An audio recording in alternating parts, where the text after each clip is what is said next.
Ça faisait quelque temps, on va reprendre en douceur. Quand on pense au peuple humanoïde de l'univers de Spira, on pense aux humains, aux Albèdes, on pense aux Guado, aux Ronso, et dans un second temps, on peut penser aux Ipello, mais il y a eu un peuple que nous avons eu sous nos yeux sans peut-être nous en rendre compte. En même temps, on est dans un jeu de fantasy, donc on ne questionne pas toutes les choses originales. Vous rappelez-vous de ce petit bonhomme? Je sais pas vous, mais moi je l'ai pendant longtemps interprété comme étant un enfant déguisé, mais il s'agit en réalité d'un Pelu-Pelu. Dans l'univers de Spira, les Pelu-Pelus sont des humanoïdes de petite taille, c'est en quelque sorte les hobbits de Final Fantasy X. Hormis leur petite taille, ils sont reconnaissables avec leur masque à bec d'oiseau qui cache toujours leur visage. En faisant quelques recherches, j'ai réussi à découvrir qu'est-ce qui se cache sous leur masque. Voici à quoi ils ressemblent. Bonjour, je suis Nicolas Sarkozy.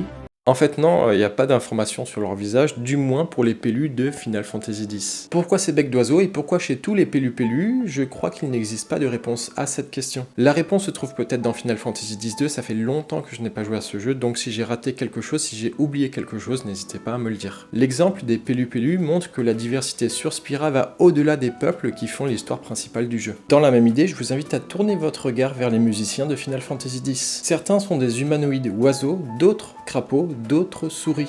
S'agit-il de trois peuples différents, difficiles à dire étant donné leur statut d'esprit de la forêt de Macalania? Esprit de la forêt de Macalania, je sais pas vraiment ce que ça veut dire, on peut l'interpréter de différentes manières, du coup j'arrive pas à saisir leur vraie nature. Pareil, s'il y a des réponses dans Final Fantasy X-2 que j'ai oubliées, que j'ai ratées, n'hésitez pas à me le dire. Dans tous les cas, ils sont intimement liés à la forêt de Macalania que nous savons très riche en énergie spirituelle. Et toujours dans l'idée d'une pluralité, mais cette fois-ci dans le cadre de la spéculation, j'aime regarder les statues humanoïdes de Spira en m'imaginant qu'il s'agit peut-être d'autres peuples que nous n'avons pas vus ou éteints au moment de l'aventure. Vous le savez, j'aime inventer des choses dans ma tête.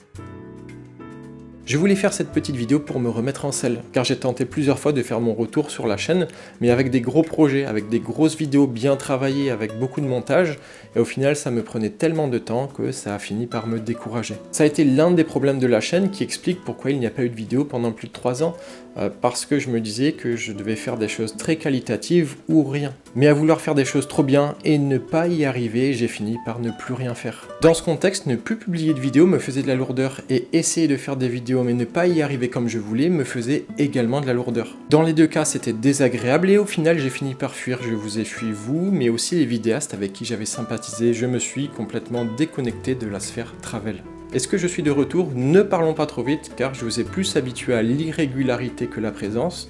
Donc voyons ce qu'il se passe à l'avenir. Vous le remarquerez, certaines choses ont changé sur la chaîne. Le nom de la chaîne a changé et les anciennes vidéos ne sont plus en public. Je crois que c'est la manière qu'il me fallait pour tenter un nouveau départ en laissant derrière moi la lourdeur qui a duré trop longtemps. Merci pour votre présence, merci pour votre attention. Ça me fait du bien de faire cette vidéo, de faire tenter ce nouveau départ. Je vous dis peut-être à bientôt dans une nouvelle sphère.